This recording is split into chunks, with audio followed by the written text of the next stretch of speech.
Hey up, how we doing? And welcome to a proper podcast. This is going to be episode 1, and it's going to be a weekly thing where we touch base with all like-minded people, property and business, to find out their deepest, darkest secrets and their struggles that they've been through. Bit of backwards and forwards. So you'll find every episode on the YouTube channel. We will eventually be moving on to Spotify, but this is the first episode of many. Our first guest is Mr. Craigie Baby, also known as Yorkshire property investor. And we're going to be learning a bit about a project that he did not so long ago that were very difficult for him, and talking to him about just life in general. So let's hop into the van and get into it.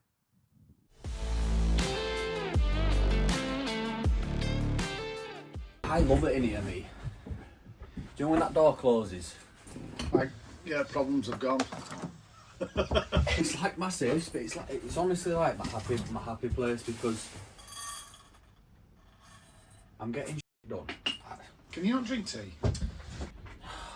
Yeah, might as well, because you're here. I'll drink tea for you. I'll veer off my diet slightly. Well, I've brought you some chopped cocoa rings. I do love you, but not. Bought you a kind white chocolate raspberry nut bar and a protein shake. Just have your protein shake. You brought me some nuts. We're going to get you a bag of nuts.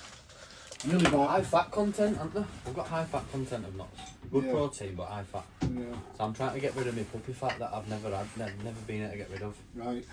That's the plan, really. I think you're doing the right thing, delving in what you're delving into, which is going to be very stressful. It's gonna be very stressful. Well, it is very stressful. From the thought of saying I'll buy it to look after yourself, because that's one thing that I didn't do. Do you know what I mean? And it's if anything now, it's make sure you fit healthy, feed machine right. I think for me, when I took the site on, I were a bit like, I've said it before, it's like I almost had to have a conversation with myself, like literal, like I'm talking like I sat myself down and had a physical conversation with myself out loud, not in my head. Like, I says, right, It's good for you to do that. Yeah, no, it is. Yeah, I advise anyone to do it. I says, It's right, like- let's like iron deal- this out now before we get. Right, because you're talking it, it's there. And you can answer it. I think if people are struggling to do that, then I'd advise put a camera in front of your face and talk to the camera, Yeah. and then watch it back. But it needs to be out loud, verbal. Otherwise, if it's in your head, Yeah. It's out then, you're isn't it? bouncing around. It's like the journaling. It's like I suppose, a form of journaling, isn't it? That's exactly what it's like. Yeah. That's all my YouTube's really about. It's about, yeah, obviously it's great to see houses built and how it's getting done and learn the ins and outs of the financing and, you know, the struggles. But it's more so my journal entry. Do you know what I mean? Because the ultimate goal for me is to build my own house. Yeah. Like, Same as mine, that. not just like a 5-bed house in the middle of nowhere with land. I'm talking like Wonderland. Do you know what I mean? Boys' dream, all toys, big garage, diggers in it, dumpers in it, quads in it, bikes in it, go-kart track, big water slide for summer, bit of a lake, subterranean like cinema room, man cave. Well, mine seems a bit boring. I just wanted a couple of sheep and a goating garden with a sit-down lawn. All I wanted is a sit-down lawnmower. I never seen A shed above my garden. Cutting grass. I fucking love it. Thing where I Maybe took it's because I've never cut grass. Right, because it's about the lines and the neatness. Things I took when I got divorced was my suitcase and the lawnmower. It's the only thing I took. And it You blew can up. have everything you want, love, but you ain't f***ing me lawnmower. And it blew up after.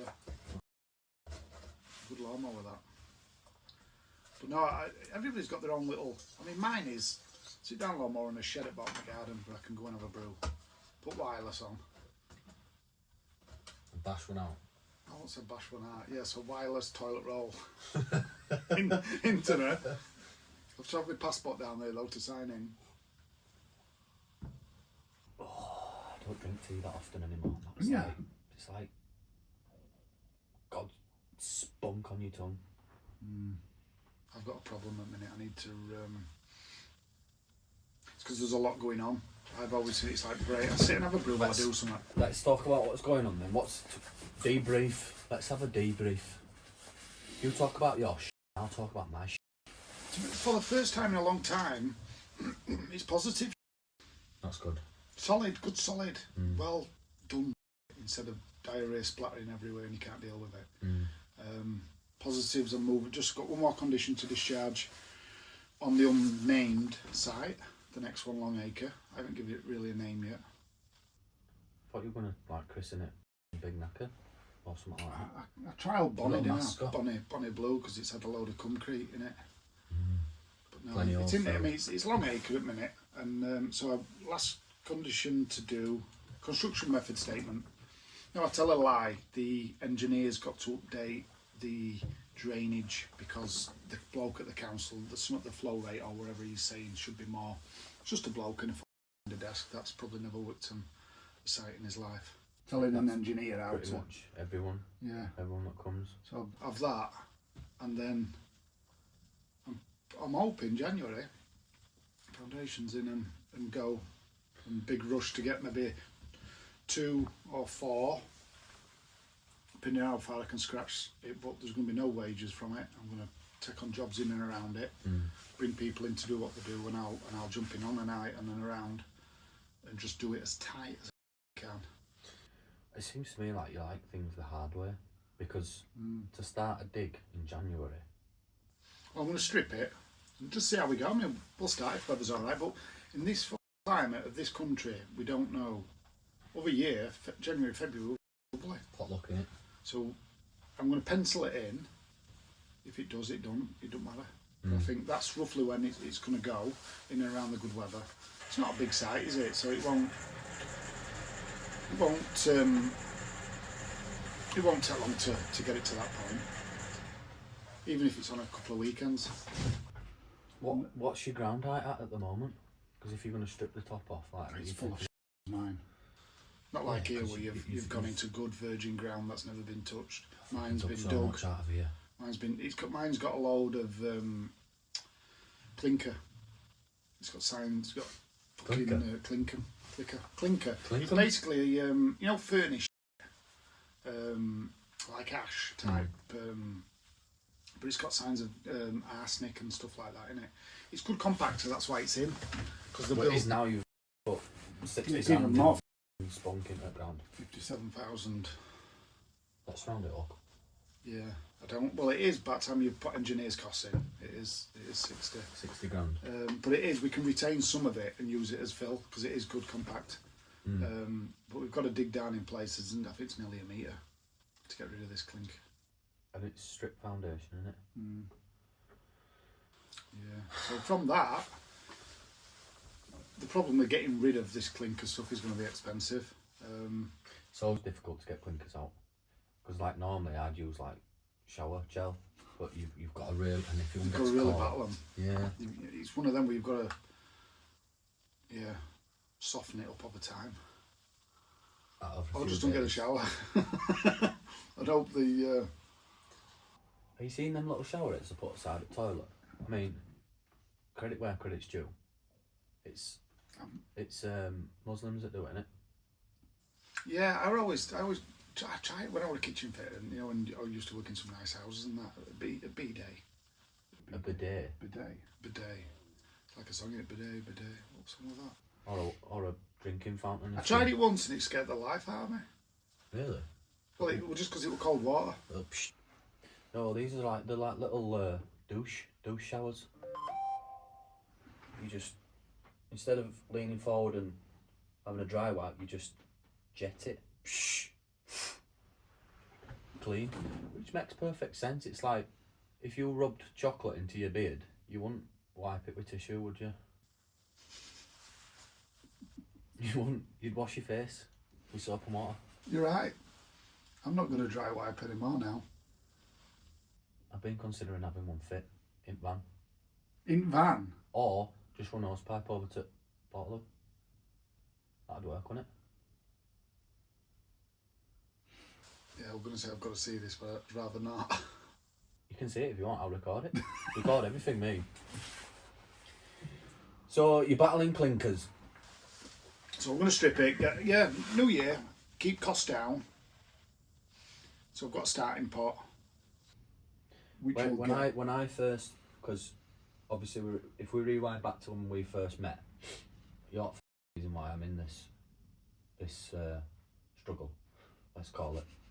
You did warn me back. I know. I'll jump in adventures with him. Yeah. Well, obviously I watched you do the bastard, and you know, you can elaborate on that as much as you want or as little as you want. But I thought, wow, I can't believe he's done it. I want some of that. It takes a certain, I think, or like, you've got all these property gurus and stuff that are pumping out like courses and all that type of stuff. Oh, I've never done out. Yeah. Without no clear understanding of the actual difficulty of getting into it, but I feel like if people knew how difficult it was to get into this game and make it through it, they don't. You've got to have balls, and if anything, they've got to be made of steel. I think there should be like an audit process before you start a property development. Say, I want to be a property developer. Right, okay, time for your interview. Your interview gets done, and if at the end of it you're registered clinically insane, then you're good to go. So it's either we section you here, or you become a property developer. Because you've got to be on in head to do this. 100%. I mean, if you're... Let's talk about your journey, right? So you started out as a kitchen fitter. Kitchen fit by trade. Yeah. Not qualified in any way. So how did you even how did you even get into property development? I had sex. Right. But first time. There or thereabouts. And yeah. Again, you've got to get in property. So no, I was young and 21-ish, and I would kind of dating and having sex with a girl, and she'd become pregnant, and she'd come back to me, she says, I'm pregnant, I'm keeping it. So it was like, everything that I were about and what I were doing, it was like, you don't plan that at that age, because you're like stone cold grafter at that point, like working like 7 days a week. And but little did I know the graft was about to start. I kind of like then shook up and thought, oh, I need to grow up now, what can I do? And it was like, at the time, Sarah Beanie used to do Property Ladder, which was the most amazing show on Channel 4, because we only had 5 channels back then. My brain's going, it's not Sarah Beanie he's talking about, he got pregnant, is it? No. No, a girl I got pregnant, I mean, it's what it is. And I had my oldest son, he's 21 now. But yeah, it was like, I used to watch this property show back in the day when we just had 4 or 5 channels, and we used to have to wait. There were no recording programs back then, you had to be in to watch it. And that was the thing, I used to love it, and people renovating houses and stuff, and I thought one day I'm going to do that. So anyway, this lass got pregnant, it was like, right, I'm going to get into property. £1,000 a month income, my car was 600 quid a month, so I had loads of disposable cash, and I had loads in savings, as you do, because I were always paid. So I went posting handwritten letters around the area, and somebody phoned me up and said, we've got your letter, as mum sadly passed away. Told them at Spiel, I've got a young lad on the way, I want to get on property market and all this lot. And I said, look, go away and get it valued, come back to me, and they did. Pre-valuations, 70, 75, 65. And they said, we've had a 65 grand cash offer. And I said, well, I'm not cash, I said, it's mortgage. I'll give you 65, I said, it's yours, get on with it. So I left, walked out, sat on curb thinking, I ain't got no money near man, get a mortgage. What am I going to do? So I went home, sat my brother down. I mean, say we're close, me and my brother, but in a way where we know we're not in each other's pockets in a way.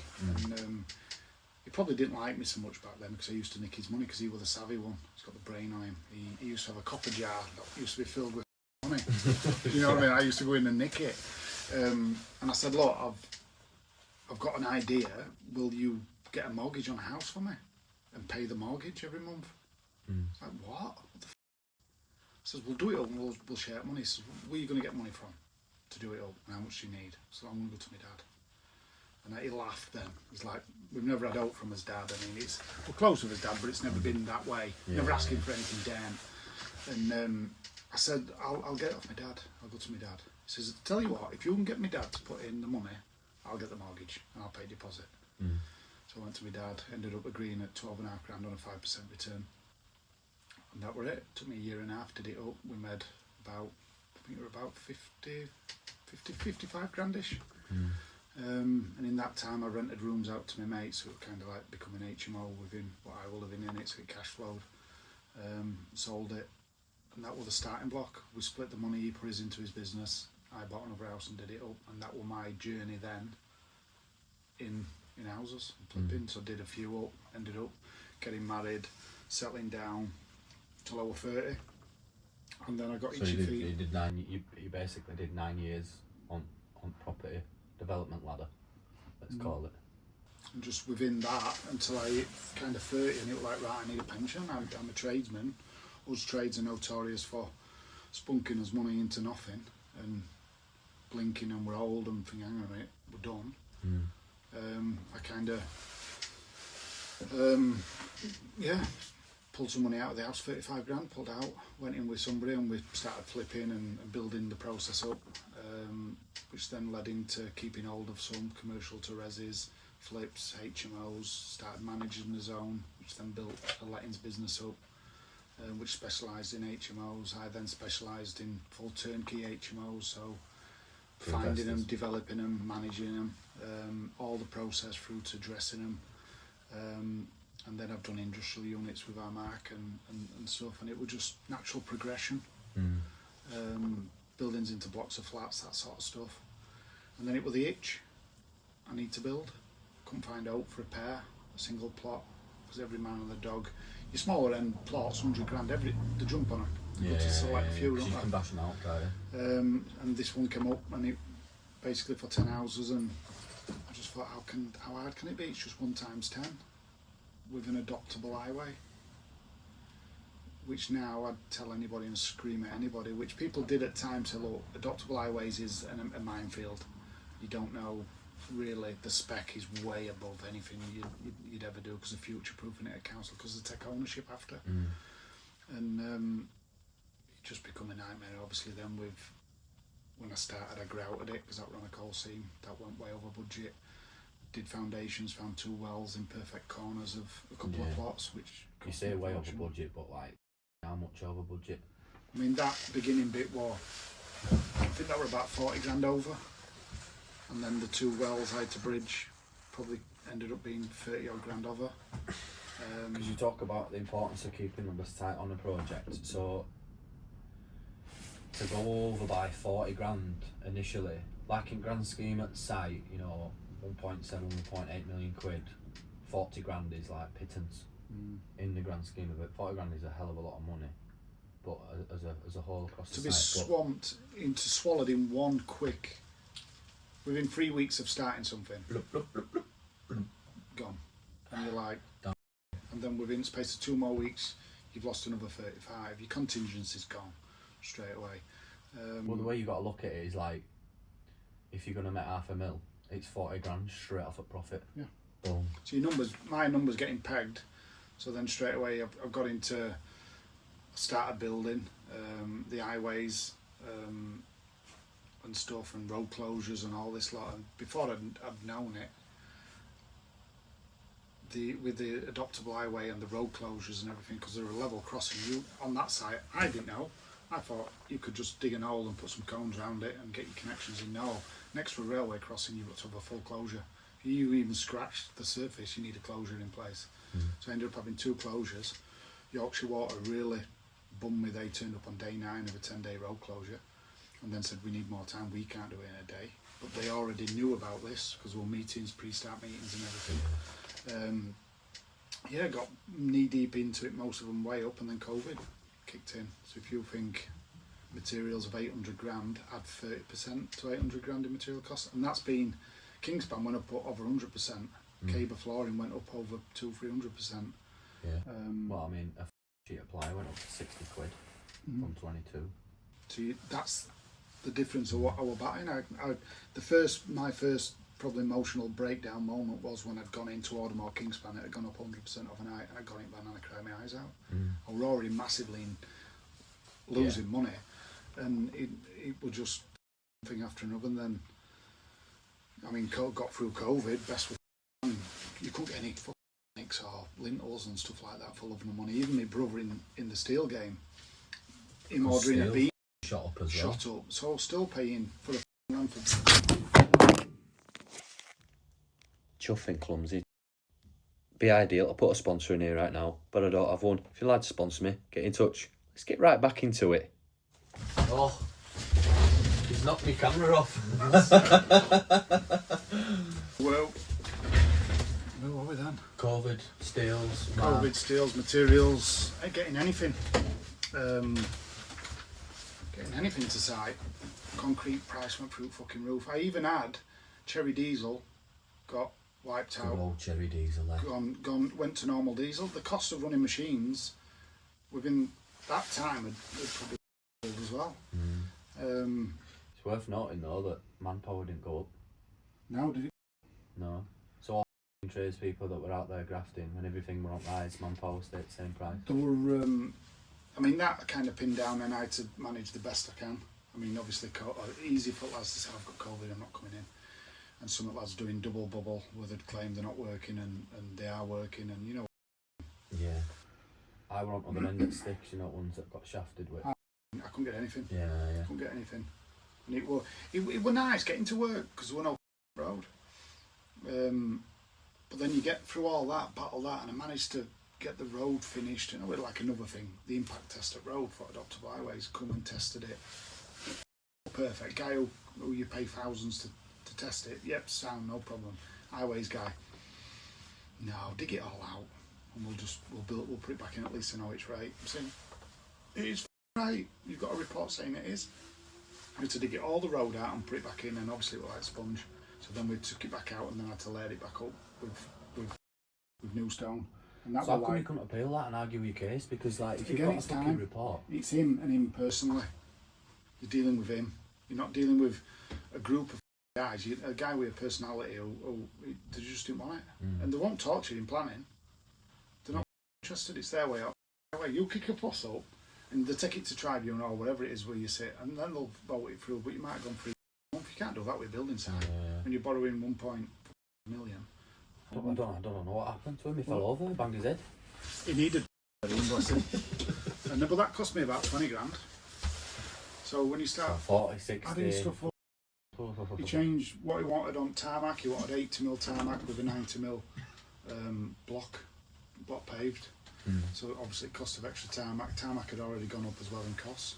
Drainage from ordering it had gone shot up because that were concrete 700 pipes, Ninja Turtle pipes going under road. All to add, all that were for what? Rainwater. There were four big tanks to hold it, and it was just for us. And then get through all that, sold my first 5, sold all 10 actually on paper. They were selling really, really well. And then interest rates shot up, lost all my 5 sales. Yeah. Sat there, 1.2 million owed, 1% a month, 12 grand a month, just all for a year. And it was hard. I suppose it is because when you're already in and then another month rolls round, it's just like you're strapped at wall, knowing that at end of month someone's going to come and boat you with knackers, isn't it? That's pretty much what it's like. But it wasn't monthly, it was weekly. There was something happening all the time, and within that, me and my wife had split up, divorce, so I lost all my routine and of being around kids and everything. Everything had gone. Let's talk about impact on family life. Because I think working men in general tend to not. I touch on this quite a lot. The fact that as a working man with a wife at home with 2 kids, the importance of providing and protecting and supporting as a traditional setup is very important value for me. Yeah. Both me and Liv have the same sort of like alignments in terms of values and how we want our marriage and life to be like. But I've said before, like, it's my role to provide and protect. So being able to go home and burden her with the troubles is not providing and protecting. It's not that I can't. It's worrying them. For no reason, because they can't do all about She's it. not going to focus on the kids knowing that he's at work, he's struggling, he's doing. You don't want that on them. I mean, they see it. They see They that can see it you're in you, they struggling. can sense it. But like, if you were to sit them down and go, there's this, and then there's this, and then there's this, like they'd fall The apart. blow it. I mean, the way you can see it in a bed. You've both got your back to back, and there's two different minds at play. One can be thinking, "Oh, I'm going to do this with kids tomorrow. I'm going to make this for tea," and then the bloke is in tatters. I've got this to sort out tomorrow. I've got to pay that. If I don't pay that, I'm going to lose. If that happens, and it is scary. I can relate to it. I mean, I feel for Danielle in so many ways where I kind of put her through. I must have put. She knew it was going bad. I mean, I was drinking. I've never been a big drinker. But to start drinking a couple of bottles, if I go home now and have a couple of bottles, I'm pissed because I don't drink. I'm not a big drinker, never have been. But I was going home drinking a couple, then it went to 3 or 4, to drinking a crate on a night.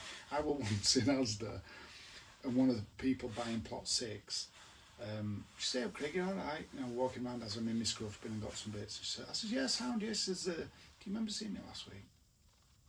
I'm like, "No." She says, "I come to site about 8 o'clock just to have a look round and pull in." And I was there, and she says, "You were steaming." And that's when I were in the darkest of the dark of low. I didn't want to go home. I just plodded about, just steaming, drinking a crate of Moretti. And it can get down. It's that being that burden then and putting it on the family, which my marriage was breaking down. No fault of my own. I mean, we were different. Me and Danielle were very, very different anyway, and it was kind of, as weird as it is, a blessing in disguise. Because if we'd have got through all this, we'd have ended up hating each other. Do you know what I mean? I think when it happened and how it happened and what happened to me mentally, she stepped up when she didn't have to.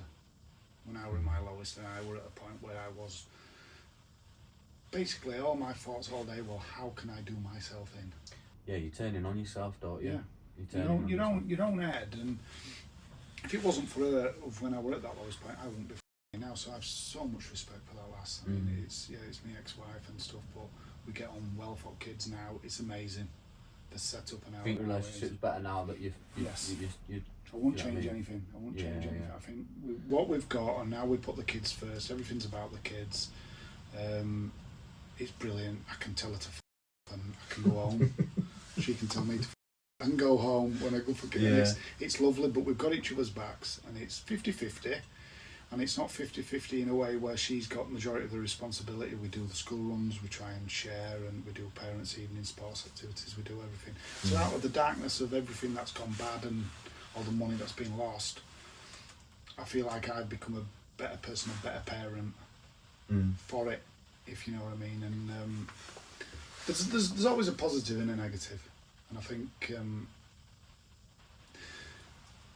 it's just what we do and how we deal with it. I think I wish I could have just pulled somebody up and just said, "Look, I'm not all right." But it's, you put yourself on a pedestal in a way. We both do it, like with social media. You're the guy, you're smashing it, you're this, you're that. And you're kind of knocking yourself.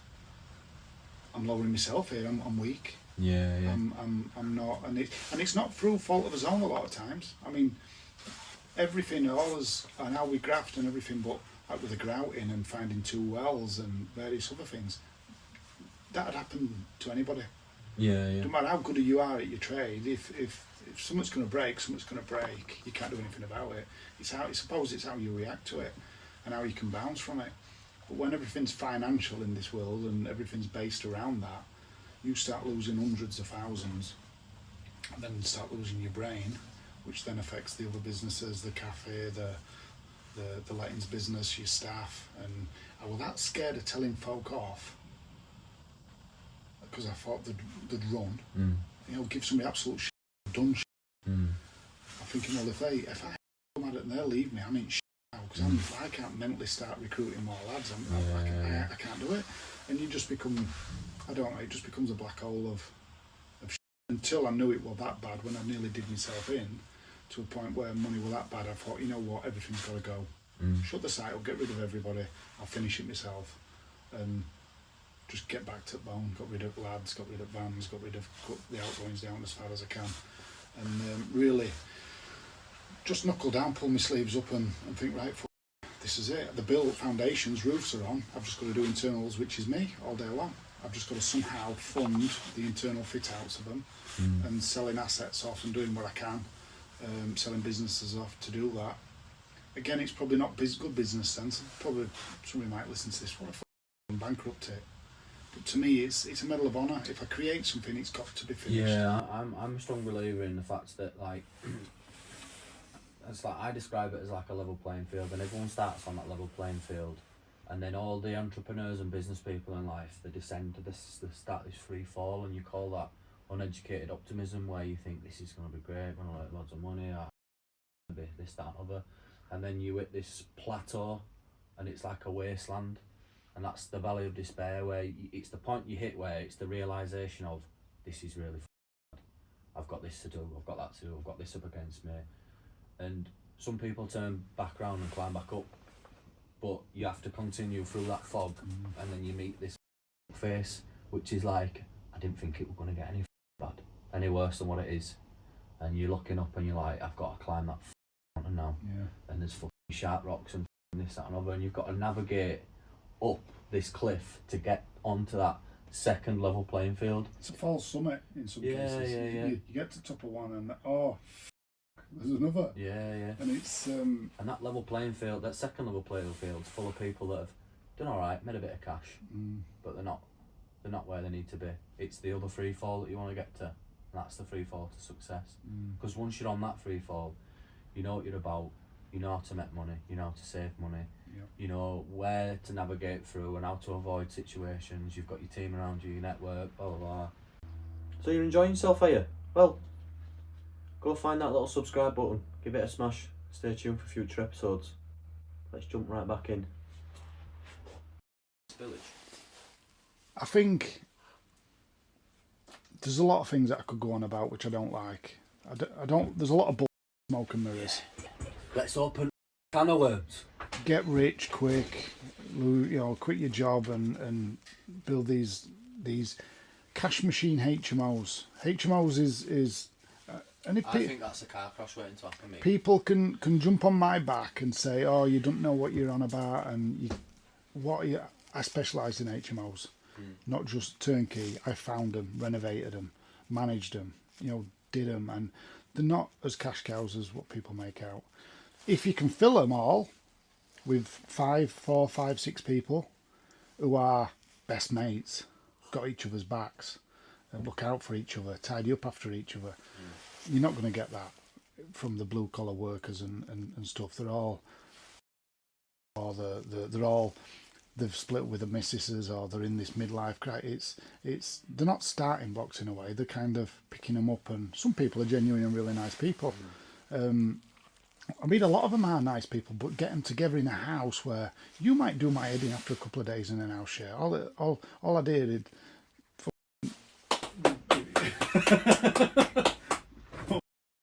No, it's like he's either talking to his son or he's just knocking one out. It's just me, shower. It's there's a lot that goes on, and the wear and tear is a lot higher than what they say. And I've had HMOs, I've had them, and I've got rid of them. And a lot of my investors who's had them have got rid of them, but they're still being branded a cash cow. You know what I think about them? They're a disaster waiting to happen, because your standard buy-to-let is valued on the house valuation. Yeah, so they'll go out and they'll value the house, and they give you 75% loan to value. A HMO is valued on a commercial valuation, and it's something like 5% of its annual return. Again, a lot of this is because that is true.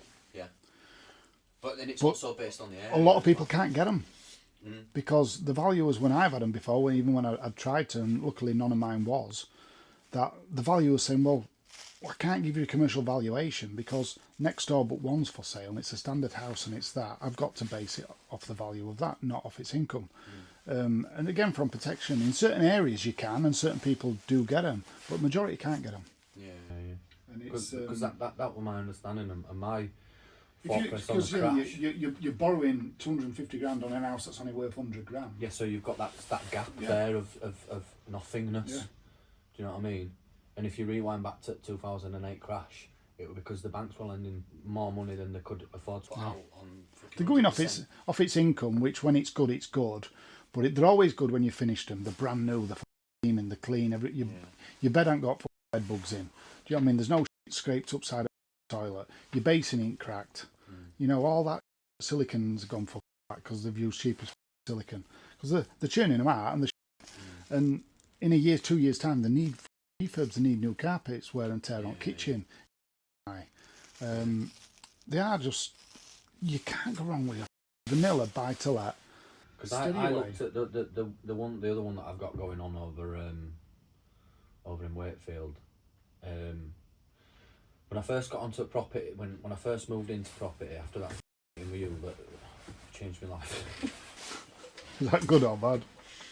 Yeah, so when I first started, to give you an insight into how things were moving when I first moved into property, it's like I had that meeting with you, and you says to me, find the house and the money will come. So I was like, okay, words of wisdom from Craigie Baby, I'll go find the house and the money will come. So I went out for the houses, pretty much like you did, letters through the door, dropping into estate agents, blah blah blah blah.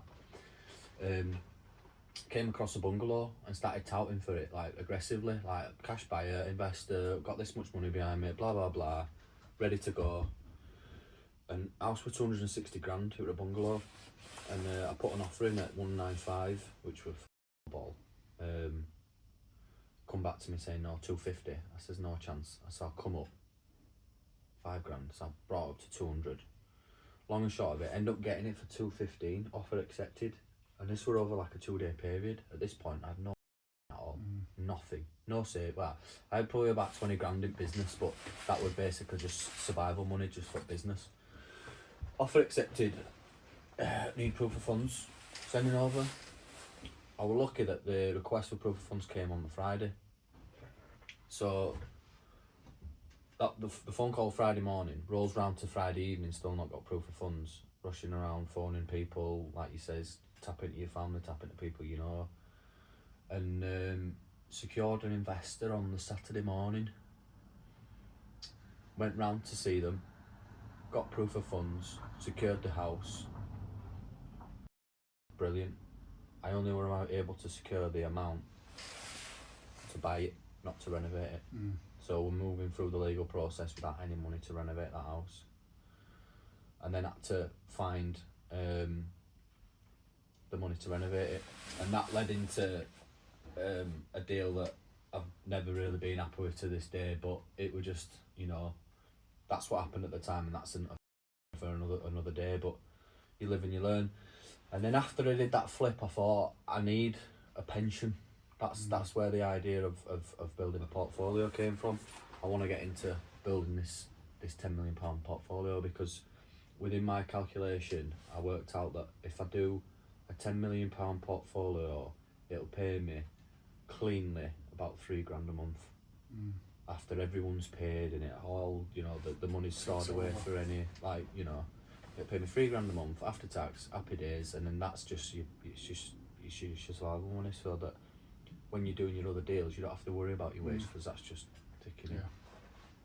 So did my first one, got that sorted, refinanced it.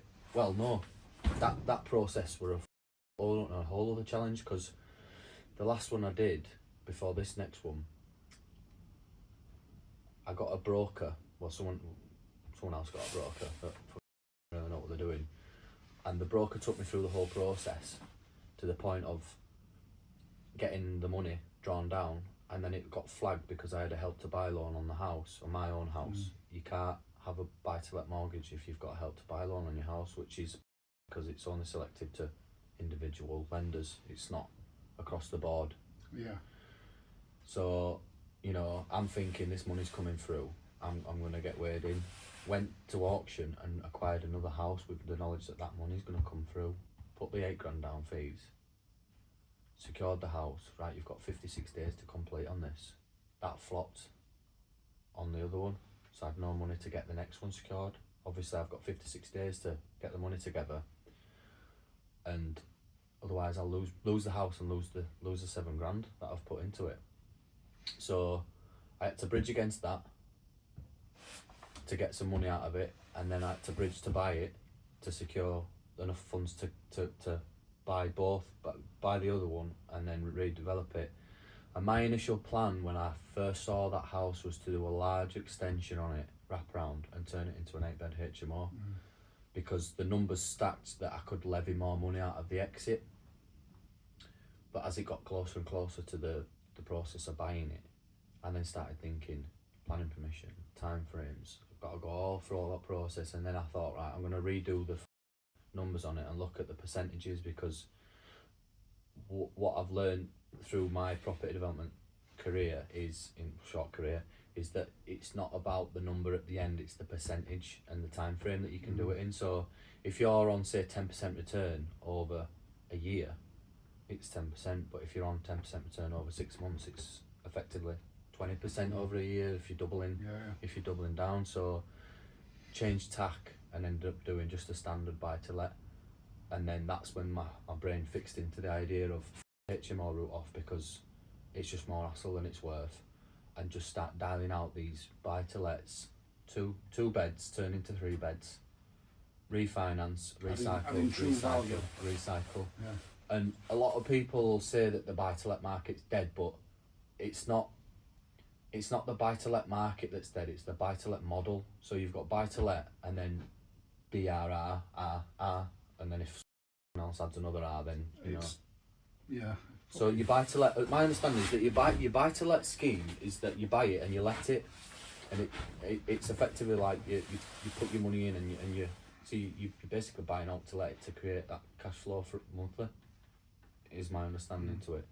Whereas a BRR scheme is you buy it, you refurbish it, and you refinance it and get a cash in, cash out deal. If it's not cash in, cash out, it's a dead duck, because you're leaving equity in the house that you shouldn't leave in. Because say for instance you've got 200 grand to buy and build.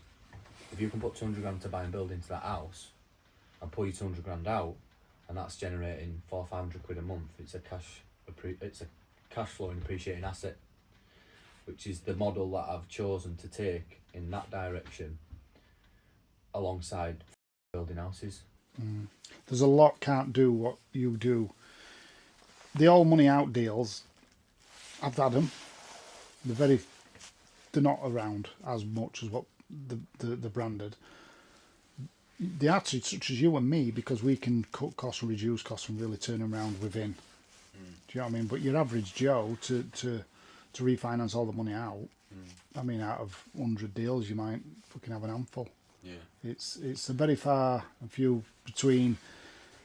As a tradesman, you can do that, but you're having to reduce your costs to do that. So there's always that argument, well, are you really making any money because you're reducing costs? But if you're building wealth and you can run jobs alongside it, it works. But all this, again, apparently every deal is all your money back out, and they're not. I think it's... I think if you can stick to your guns on the model, like that's my model. That's how you do it. And that's the biggest thing. But again, the problem is when you're over analysing it, if you're sat all night analysing deals and going over the numbers over and over, eventually they won't work, because it needs to be a simple format to a point of bump, it's hit it, bump, no it hasn't, or it doesn't, right, I need to revisit it. In a month's time I'll offer them, but it's at a number that does work, and you stick to that. You don't, I'll stick another 5 grand on and I'll knock grand off a kitchen, I'll do less tiles, I'll go for a B&Q special, and I'll go for, try and make the numbers work for the deal. I've been a bugger for it years and years ago, where every deal we tried to make them work, and eventually you get to a point where you've just got to get busier and build a pipeline up, knock on more doors, post more letters, and have more of a pipeline. We're thinking you've got a board. I can remember having a board in office full of them, and I were picking cherries out. I'm having them too. So-and-so's going to have them, and at rest, I'll just let them go. And you just pick your cherries, and it's got to be volume. But the whole game is follow up. But like, it took me 4 years to get that land at what I'm on. Yeah. And that's just cold knocking on door. Hey, up, mate. Being rude. Persistently rude. To a point where I'm winding window down, it's like I'm back in 80s. Robin Line did it, had the tape, and they had now 80s, I think, in that. But it's It is. It's building that pipeline up and being there. But I used to wipe window down to old Keith and shout, "Morning, Keith. All right, pal." And we'd have that bit, and that'd be it. And 4 years later, I wound window down, press button, and "Morning, Keith. Just on my way to office." I'm like, ooh. Running to office, girls, get kettle on. And he'd come in, shake my hand. I'm like, "Whoa, no, Keith.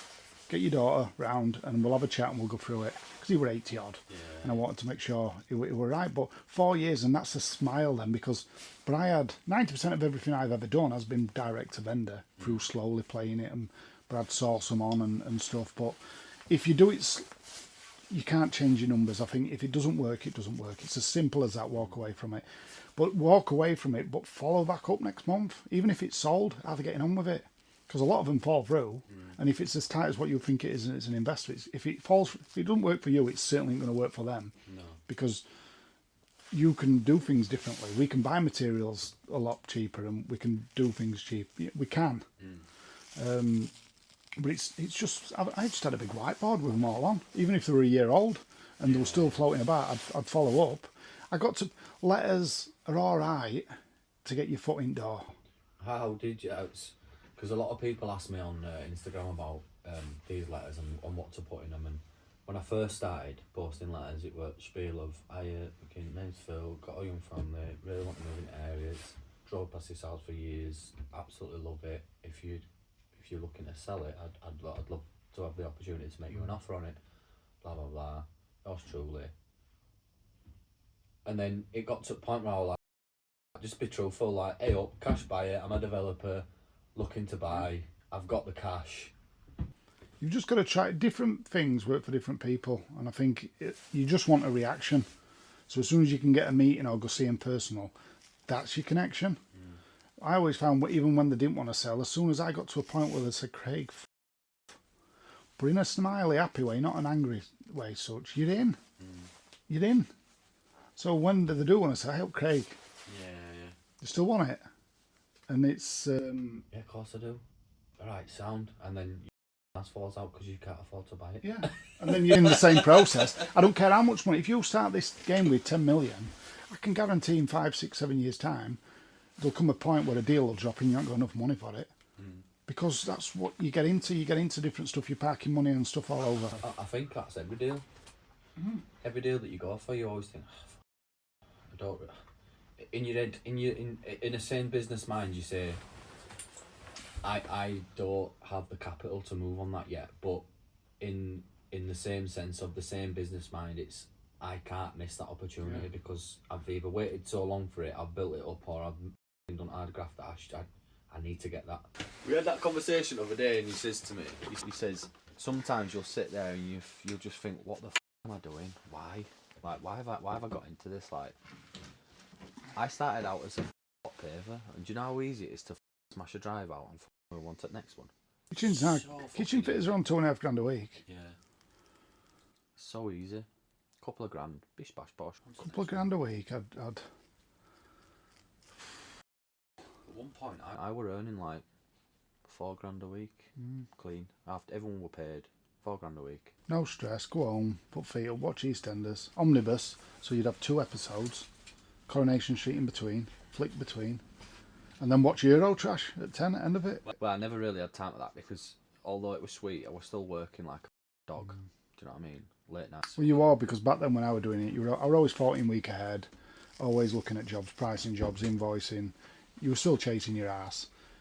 Whereas this is, it's like now we're sat in back of a van on a muddy site. It wasn't muddy. It's just turned to. It's been raining. That's no disrespect here. I mean, it's a nice site. It's well prepared. Presentation. It's lovely. But my point is, we're in back of a van talking shit, and we enjoy it as much as you say you don't. It's nice because you never really get. Me personally, like, I don't really have a social life. My life is family. Do you need a cuddle? Sometimes I do. Do you want to leave van for 5? You don't. I mean, you'll appreciate that. You know when you this. It is a very dark and lonely place at times. Yeah, and sometimes you have to be on your own. It's like It's like when I said to you about going home and birding your wife. pep talk to yourself on a morning, on those dark, dreary mornings where you just don't want to do it? What do you say to yourself? I say I've got 2 sons, and they need to know that Dad's a king and he's a hero, and that if something needs sorting out, he's gonna sort it. And But it's better than mine. Mine's get up, you fucking lazy. No. Get kettle on. Worry about it after that. Then it's get in van and get to work. My ultimate goal in life is to be my son's best friend. That's my ultimate goal. Can't beat that. And be the best husband I can. At the moment, it's not the case because I'm working. I'm burning candle at, but well, not burning. I've took the candle and I've just thrown it in fire. And when I started this property journey, I sat down with Liv and I says to her, look, I says, like, I want to get into this, and you know, it's all future planning. And she, her dream of the family homestead and everything aligns with mine. Like, she's fully on board with like that way of living, traditional values for the boys and everything else, and family. And I sat down and I says to her, I says, I want to get into property. I says, like, it's a 10-year plan. It's going to be hard. And how old are you now? 30. Been in his So 2 years. accountability, and your 14th birthday, we're going to sit and record another one. And yeah, big pat on back. I've got no doubt in my mind that I'm going to get to where I'm going to get. Well, the accountability is there. I'll give you a ass kicking. As long as kettle's on. And then... Kettle's always on? It's on top boiling, that bastard. I think I'm going to piss myself if I carry on. So yeah, mine's similar, but I just ain't got a wife. I want to be an old man that everybody wants to come and visit. Do you know what I mean? And from your being like the best husband, I'm being somebody's best first date. That's all I seem to can get to. None of them that is kids. But my aspirations is be careful what you just said there. It could be misconstrued, that. What do you mean? Because you said your best first date and then kids. Yeah. Kind of happened first time round, didn't it? I don't want that again. Went over his head, that one, didn't it? You And I'm not into kids. That's what it sounded like. No, I'm not into kids. There's your soundbite. I'm not into kids. I love my kids, and but yeah, being an old man and your kids and grandkids want to come and visit you. I think that's when you've won. If you could speak to your younger self, what advice would you give to that person?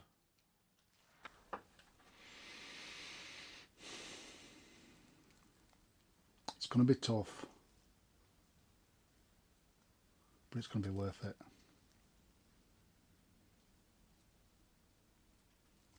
And I'm proud of you. I won't change anything. As dark and as horrible and as bleak it got to the day of nearly hitting bottom and being at a place, I won't change a thing. I won't change a thing. It had to happen. To get you to now for what's to come next. So what's to come next? I mean, I'm really excited about what's next for you, because you've been through that process, and it's like I've been through my own, not as bad as you, but like my own, and it's like we've both just gone side by side in trenches, got each other's backs, and knowing that. I mean, there's always going to be pain in front, always. But I think you surround yourself with the right people, you can always get through it. And I think for me, it's opened up a little bit more. I mean, what do you think of this? It's like, but let's look at it this way. It's going to be painful, but for somebody else to hold you accountable, did you ring solicitor and tell them, or that way you don't want to do it? I can't do it. That. Somebody just to ride you back a little bit, I think, is what I want. It's hard, is that, because like I was saying to you, like sometimes you have to go through it on your own. It's like, when you've sat and you've gone through all the what if this, what if that, can I do this, can I do that, and you're just at a wit's end with it, and this is probably why men don't talk to each other and up. To sit there and go through it all again with someone is fucking very difficult, because they don't have the knowledge of the situation that you have, which is why I say that you can't go home and burden your wife with it, because they don't have the insight that you've got in the situation. So to sit there and listen to them say, well, what about this? What about that? It's easy for somebody to say it'll be all right. I kind of went really, I went really reclusive at the time of when it was bad, and there was no way out of it for me. I was balls deep. I was finishing it myself, and whatever it took, however long it took, I was going to do it. I were in the trench, and it was, people would come and they'd give their views and opinions, and they kind of get annoyed when I couldn't veer their way, but there was no way of. I mean, their way of, I'll just walk away from it, just do this. I mean, what will I get from walking away from it? I've already lost everything. If I walk away from it now because it's hard at the last bit, I may as well just finish it, smudge through it, and I've got my medal. Yeah, I've had my legs and my balls blown off. I'm mentally. You're just a nugget now. Yeah, I'm just a shadow of my former self. But it's. You're not. I was at the time. It's only, I think, when you sit back and you actually look at it kind of comes together. And I think the last few months, 6 months, last year, where it's just all been positive stuff, where it kind of builds yourself back up in a way. Do you know what I mean? And making sure the family and the network around you is solid is good. I mean, from a relationship with my kids, it's amazing. I have them all the time. All I do is want to have my kids. Everything's around them. But it's you do sometimes have to go into that reclusive phase, I think, and shut the naysayers out and the noise and the views and opinions. Yeah. And as daft as I was still posting on social media, so you're still getting views and opinions. As horrible as it is. I suppose that goes back to you saying about making sure you've got that network of people around you, that when you are in that reclusive position and you're a bit like, don't want no one's advice, that don't understand my situation, that don't have all the knowledge that I have to relive all that problem that I've just gone through trying to figure it out myself, to then sit down and go through it again. For somebody to give a simple thing, have you tried that? Yeah. But it's like, if you've got that, do you think I'd have tried that? You know what I mean? I've been sat here for years and more or less bankrupt, lost everything, and I didn't speak to my broker. Yeah, I'll ring them now. Yeah, it's all sorted, refinance it, we're done. It's as much as people did try, I just had to get through it. I knew what I had to do, and it was one of them. But it won't ever be that again. We're never going to get a COVID again. Will I ever be married again? I don't know. It's the situations of how it all was and all happening at once is kind of a blessing, instead of going through a storm, getting through that, and then having a divorce. It's like it was kind of resetting one big bang, and I'm kind of glad that did what it is. But it's the future's bright. There's a lot of and I'm not even really looking for projects and stuff to do, because I've got a year's worth of work to get. Once I get midway, I'll start planting seeds and looking at. I pass stuff now, and I'm like, no, don't go on right move. Don't look at market. Forget about everything else. Focus on what you're focusing on. Yeah. So I haven't blinkered, and I think if I can get the foundation set, then I'll start sniffing and knocking on doors again and annoying folk, and possibility of building businesses back up in a direction. I mean, what I've been talking today, it's like ideas and little fires lighting, thinking, ooh, that's a good idea.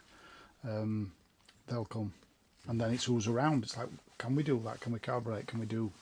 Are we to do this? What do you think of that? And we build pots up, and you might need, or I might, and it's just like, right there, you sort that out. Yeah, it's about that level. And it's a little like network. Brotherhood of, yeah, we're in it together. It's right. Let's spin it round, and it's me talking with plastic knife in the hand. It's got my seal the deal. Mick Dundee. It's not a knife. Have you seen Crocodile Dundee? Great film. But he didn't make it till late on, did he? Most wealthy people don't. You know, like, I mean, we just cite him, and he says, I can do that. And he just went on this show with a and they loved him, and he just, here we were late on. Weirdest story. I mean, I've used it before. It's like digging for gold. So like, if someone says to you, here's a shovel, go find the gold, you'd be like, where do I start digging? Like, you know, I don't know. But if someone says to you, there's 10 acres there, in that field there's fucking gold, there's your shovel, you would tear that field up and you'd find every square inch of it. And that is it's like a metaphor of life, that the gold is there. That's where the gold is. It's gonna be hard. Go start digging. It's not that it's just anywhere and you're at a loss of where to dig. It's a case of it's there. You just got. If you just went an inch forward every day and look back in a year's time, you've gone a long way. Yeah. Spend the time learning. Like, be brave. Surround yourself with like-minded people. Shadow them. Do you know what I mean? Be annoying. I suppose like our conversations, how we've helped each other out. It's you don't know unless you ask. But it's keep it small, but surround yourself with good, honest, straight people that aren't going to. Yeah. Bit of an inconvenient, that, isn't it? Yeah. It's like I've been to jail, and every morning a different guy walked in who were a little bit bigger. Good morning, Craig. Oh God. Yeah. Mate, I've proper enjoyed sitting down and having a chat with you. I hope it all comes across right with you.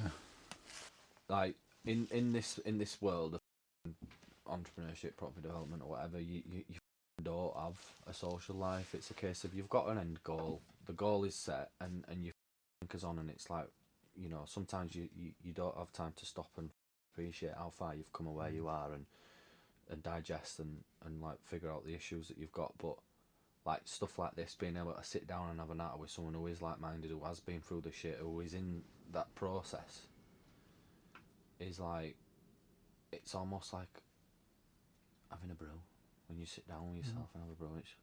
It's refreshing. It's nice. It's comforting, because if we're all in it.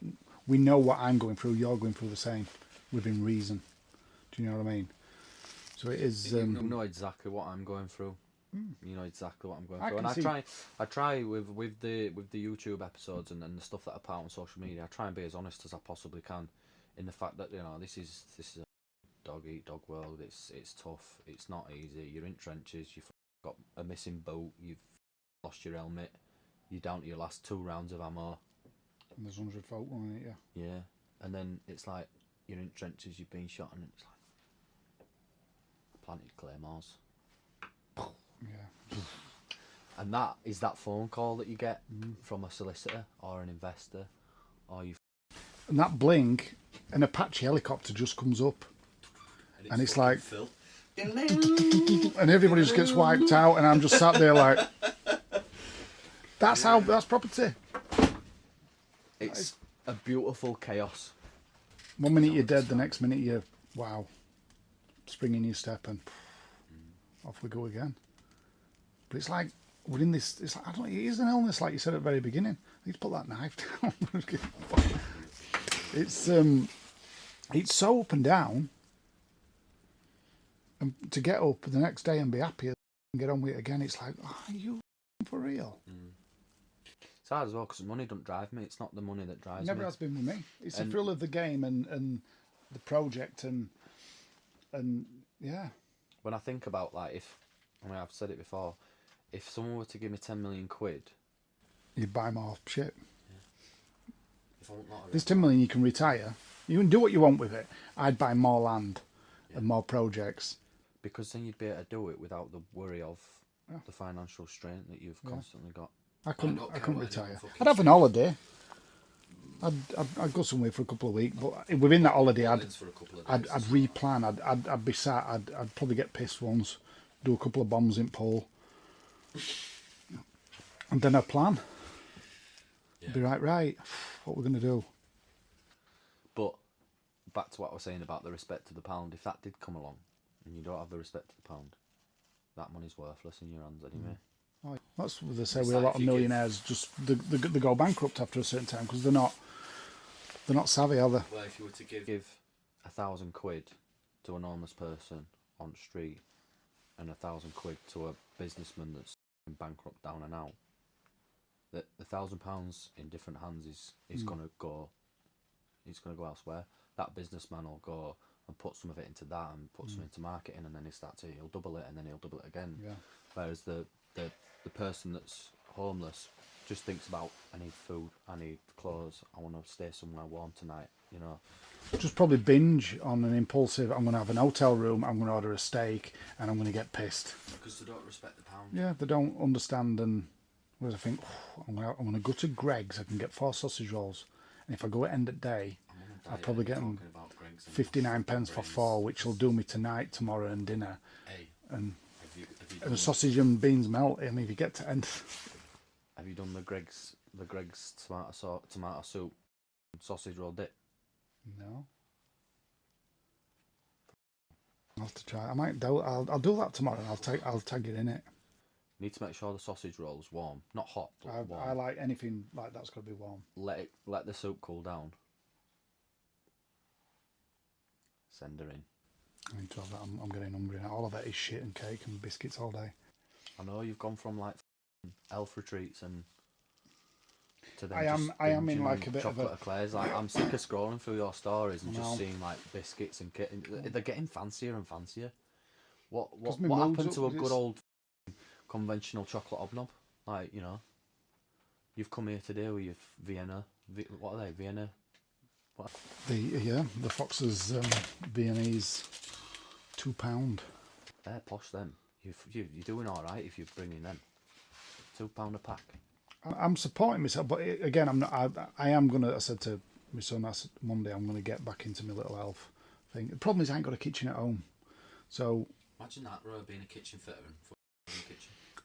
It's in concrete next door. It's all there.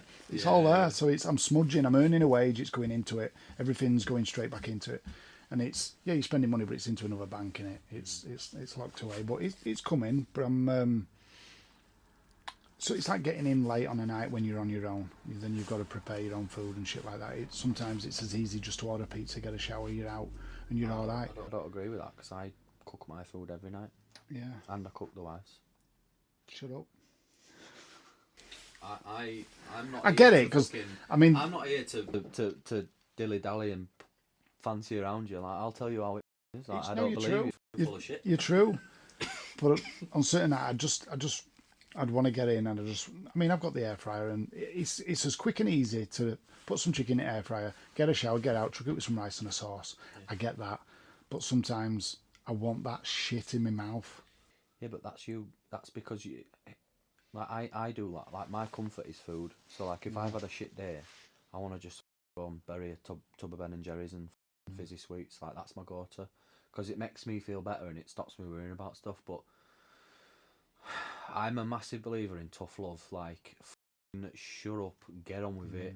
Like it's tough, but you ain't gonna get anywhere by fucking sitting on the sofa and crying about it. Like come on now. No, I'm on Battlefield now. Yeah. Pizza and Battlefield. Yeah. It's like if you're boys at war and you're in trenches and you're taking on fire, like you're not going to sit there with a tub of Ben and Jerry's or you ration pack like, oh yes, I'm having my ration pack, like no, yeah, lock and load, pop paint on, we'll go in. Not ordering a pizza tonight. We'll go in. I'm not ordering a pizza tonight. No, but it's like it's almost like when we talk about like training yourself and earning that medal and earning that skin, it's like you're your own worst enemy but your own motivator at the same time. And you go through spells. I think everybody's I've gone through that spell of the last 4 or 5 weeks where I've not been healthy in a way, but I know my body knows me. It's like this week I thought, right, yeah, next week I'm gonna get back on. It's the whole thing. It's like start now. Why does it have to be next week? Wait till I know me, and I know when I set my mind to something, I do something. I'll set some accountability on Instagram or wherever it is, but I'll do me for next week. And I've spells where I'm really fit, healthy, and I'm in good place. And it's coming up to that time where, I twisted my knee over a month, and it's never been right. And I've been on my knees a lot. Yeah. In them shower rooms, it's well, you've got to do what you've got to do to keep the money coming in. This OnlyFans page don't run its 10. I've lost my trail of thought now, but anyway, I'm in the point of where I'm gonna cut my shit down and eat good. And kitchen's going in week after next. And then, The only reason why I went on my diet and got back to gym, because I knew that if I didn't start toughing up and preparing myself, I wouldn't make it through here. yeah, And I really like the idea of having an image of myself going through this, gaining all the knowledge and everything, and getting to the end of it and being stood in front of it as a new person with all the knowledge, in best shape I've ever been in. it's right. I mean, why I'm starting the site in January, and it's so I'm like my build up fit and healthy, mentally straight. I mean, I've got nothing really worrying like it was. I'm just coasting. I'm enjoying kids. I'm in a good place. I'm spending a lot of time with people and just drinking too much tea and biscuits. So for me, I want to get back busy, get the engine going. I'm looking forward to starting. I want to come and get stuck in, because at the point where you start delving into it, I'll be plasterboarding and painting, plastering and painting and stuff. Expert. And you can bounce because you motivate them because it's right the next site for you. And for me, it's I'll see you selling now. I'll be like, what's next? And it's a shame the other site's up for sale, but that's a different story and a different podcast altogether.